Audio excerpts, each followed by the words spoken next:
आज जो वाकया मैं आप सबको सुनाने जा रही हूं, इसका उन्वान है क्या शेक्सपियर असली था। ये 16वीं सदी का इंग्लैंड है।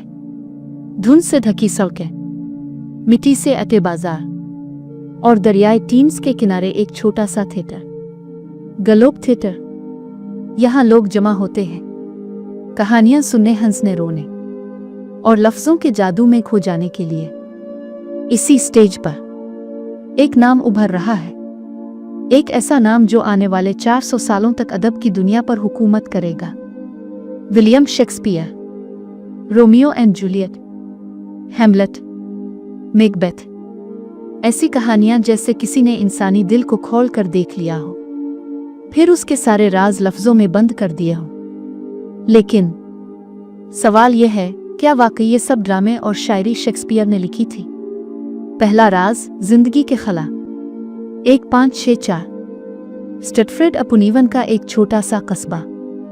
यहीं पैदा हुआ एक दस्ताना साज का बेटा विलियम शेक्सपियर। मकामी ग्रामर स्कूल से मामूली तालीम, ना कोई यूनिवर्सिटी, ना बैरून मुल्क का सफर। फिर अचानक लंदन के थिएटरों में एक ऐसा शख्स आता है जो जुबानों का माहिर है, जिसके ड्रामे लातीनी, यूनानी, इतालवी और फलसफे के रंगों से भरे हैं। सवाल यह है, ये इल्म कहाँ से आया?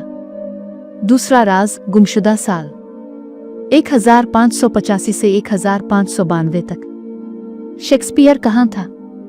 कुछ कहते हैं वो स्कूल टीचर था, कुछ कहते हैं फौज में, और कुछ कहते हैं किसी अमीर शख्स के जाती कमरे में, जहां किताबें और इल्म के खजाने मौजूद थे। लेकिन कोई पक्का सबूत नहीं। तीसरा राज, पर्दे के पीछे कौन? 19वीं सदी में कुछ मुहक्किकीन ने कहा शेक्सपियर महज एक चेहरा था, असल में ये सब किसी और ने लिखा। मुमकिना नाम सामने आए, फ्रांसिस बेकन, फलसफी और सियासतदान; एडवर्ड डिवीर, ऑक्सफोर्ड कार; क्रिस्टोफर मार्लो, ड्रामा निगार, जिसने शायद अपनी मौत का ड्रामा किया और लिखता रहा। चौथा राज, दस्तखतों का मुइम्मा। शेक्सपियर के सिर्फ 6 दस्तखत मिले, सब के सब अलग अलग अंदाज में लिखे हुए, कोई भी एक दूसरे से नहीं मिलता। कुछ कहते हैं शायद वो खुद लिखने में माहिर ना थे। पांचवा राज, इल्म कहाँ से आया?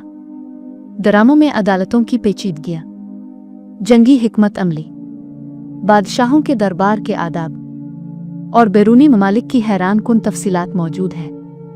लेकिन शेक्सपियर ने कभी इंग्लैंड से बाहर कदम नहीं रखा, तो ये सब कहाँ से आया? छठा राज, खुफिया कोड्स। कुछ माहिरीन का कहना है शेक्सपियर के लफ्जों में खुफिया पैगामात हैं, ऐसे हुरूफ का खेल जिससे फ्रांसिस बेकन का नाम छप कर निकलता है। क्या ये महज इत्तेफाक है? एक इशारा। ज्यादातर मुअर्रिखीन अब भी कहते हैं शेक्सपियर ही असल मुसन्निफ थे, लेकिन साजिशी नजरियात के हामी कहते हैं नहीं, असल कहानी अभी छपी हुई है, शायद हम कभी न जान पाएं। क्या शेक्सपियर वाकई लफ्जों का जादूगर था? वो तारीख का सबसे कामयाब चेहरा था। लेकिन एक बात तय है, चाहे ये सब जिसने भी लिखा हो, वो लफ्ज आज भी जिंदा हैं और दिलों को छूते हैं।